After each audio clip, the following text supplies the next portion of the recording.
Hello प्यारे बच्चों, Pandey mathematics के ऑनलाइन क्लास में आप सभी का फिर से एक बार और बहुत बहुत स्वागत है।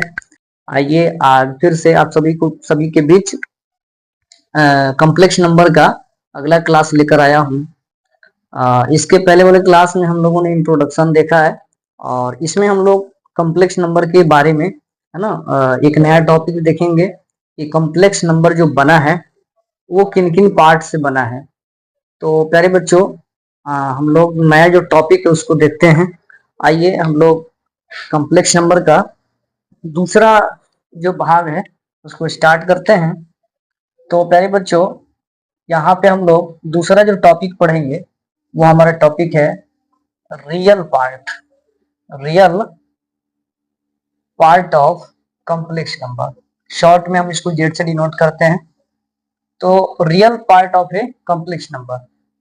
तो प्यारे बच्चों, कॉम्प्लेक्स नंबर का डेफिनेशन था z equal to X plus iota Y where x comma Y belongs to real number and iota is an imaginary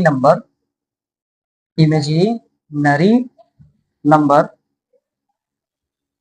तो प्यारे बच्चों, जैसे हम लोग x प्लस आयोटा वाई को साइन हटा करके देखेंगे तो एक पार्ट हो जाएगा x और एक पार्ट हो जाएगा आयोटा y। तो x जो है वो क्लियर क्या है, रियल है, इसलिए इसको हम लोग बोलेंगे रियल पार्ट ऑफ z। और यहाँ क्योंकि आयोटा के साथ मल्टीप्लाई है y, तो y के वैल्यू को हम लोग क्या कहेंगे, इमेजिनरी पार्ट कहेंगे, इसके प्रॉपर साइन के साथ इमेजिनरी पार्ट। तो ये दो पार्ट से मिलकर के ये जो डेफिनेशन है वो बना है। तो प्यारे बच्चों, हम इसको एग्जाम्पल के थ्रू और अच्छे से समझते हैं। तो प्यारे बच्चों, मान लीजिए कि z इक्वल टू हमने यहाँ पर लिया 4 माइनस 3 आयोटा। तो ये भी दो पार्ट हमारा होगा। एक पार्ट हमारा यहाँ पे क्या हो जाएगा, x का वैल्यू जो कि 4 है, और एक पार्ट हमारे यहाँ क्या हो जाएगा, y का वैल्यू जो -3 है। तो इसका हम लोग रियल पार्ट लिखेंगे तो R E Z equal to क्या हो जाएगा, 4, यानी रियल पार्ट ऑफ जेड 4 हो गया और इमेजिनरी पार्ट ऑफ जेड हमारा यहाँ पे क्या हो जाएगा, -3 हो जाएगा। एक और एग्जांपल देखते हैं प्यारे बच्चों। मान लीजिए z1 इक्वल टू -3 और -7/2 आयोटा अगर यहाँ पे लिख दिया जाए, तो अब यहाँ पर x का वैल्यू कितना हो गया, x का वैल्यू हो गया -3 और y का वैल्यू कितना हो गया, -7/2। तो x के वैल्यू को हम लोग क्या कहेंगे, रियल पार्ट, यानी R E Z one equal to -3 और y के वैल्यू को हम लोग क्या कहेंगे, इमेजिनरी पार्ट, यानी कि I M Z one equal to हो जाएगा -7/2।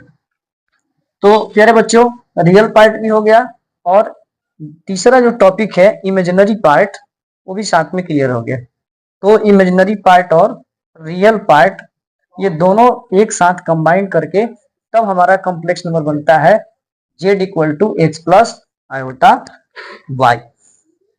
तो आई होप कि आप ये दोनों टॉपिक समझे हैं। इसमें हम लोगों को x और y के सेपरेट वैल्यू पर ध्यान देना है और बच्चों को कंफ्यूजन कहाँ पे होता है, इमेजिनरी पार्ट वाले में। तो इमेजिनरी पार्ट में ये ध्यान देना है कि जो y का वैल्यू है वो लेना है और उसके साथ जो प्रॉपर साइन है उसको लेना है।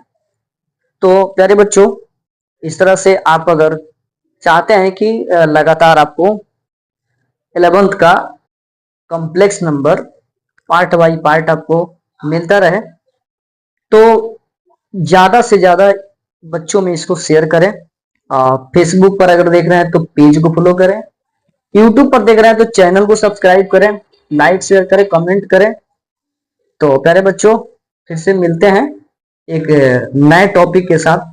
तब तक के लिए आप सभी का दिन बहुत बहुत शुभ हो। जय हिंद, जय भारत।